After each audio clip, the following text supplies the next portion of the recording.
બાયડ નજીક આવેલા અરજણવાવ ગામે ચૂંટણીના બહિષ્કારનો ચરુ અંતિમ ક્ષણે સળગવા લાગ્યો છે।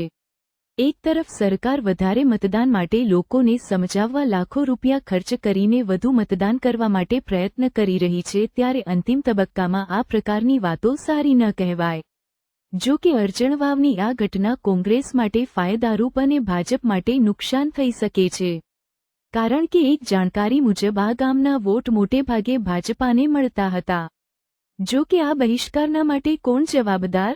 હવે જોઈએ શું કહે છે અરજણવાવના રહેવાસીઓ। જો કે આ બાબતે અમારી ટીમના સભ્યએ કલેક્ટર અરવલ્લીનો સંપર્ક ટેલિફોનથી કરવાનો પ્રયત્ન કર્યો હતો, પણ કલેક્ટરશ્રી દ્વારા ફોન ઉપાડવામાં આવ્યો ન હતો।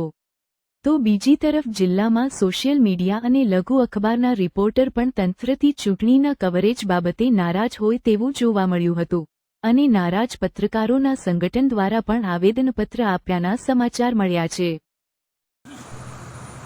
આજે અમારા ગામની અંદર તમે જોઈ રહ્યા છો, અમે આ ચૂંટણી બહિષ્કારનું જે બોર્ડ માર્યું છે, અમારા ચૂંટણીમાં રસ લેવો હતો, મતદાન પણ કરવું હતું, પણ અમારો એક સળગતો પ્રશ્ન છે છેલ્લા 3-4 વર્ષથી કે જે કચરા પ્લાન્ટ અમારા બાયડના અરજણવાવની વચ્ચે જે લાયા છે આ લોકો, એમાં કેમિકલ વેસ્ટ અને કચરો લાવીને ત્યાં નાખે છે ને આ લોકો સળગાવે છે।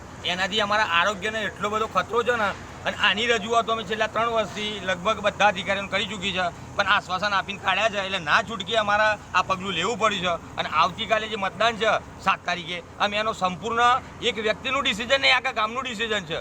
કારણ કે જો અમે આજે આ પગલું નહીં લઈએ તો અમારી આવનારી પેઢી અમને માફ નહીં કરે, અને અમારા આરોગ્યનો સખત ખતરો છે। અને એના કેસ બની ગયેલા છે અમારા ગામમાં, 2 થી 3 કેસ તો મરી ગયા કેન્સરના, બરાબર છે, અને આવનારા સમયની અંદર બીજા કેસ 7 થી 8 કેસ અત્યારે ઊભા છે। તો આનું યોગ્ય નિરાકરણ નથી આવતું, એટલા માટે અમારા પગલું લેવું પડે છે। અને આજની તારીખમાં ચૂંટણીનો બહિષ્કાર કરવાનું એક જ કારણ છે કે અધિકારીઓના અને સરકારને થોડું ધ્યાન દોરવા માંગીએ છીએ અમે કે એકલા મતની જરૂર ના હોય, લોકોના આરોગ્યની અને લોકોના જે પડતર પ્રશ્નો છે એનું નિરાકરણ આવવું જોઈએ। મતલબ શું કહેવાય કે હાલ તો મારા ધ્યાનમાં આ મુદ્દાની ચર્ચા થયેલી હતી, એટલે મતલબ શું કહેવાય કે જે રેકોગ્નાઇઝ જે એક્રેડિશન કાર્ડવાળા જે અધિકારી છે આપણે ત્યાંથી આપતા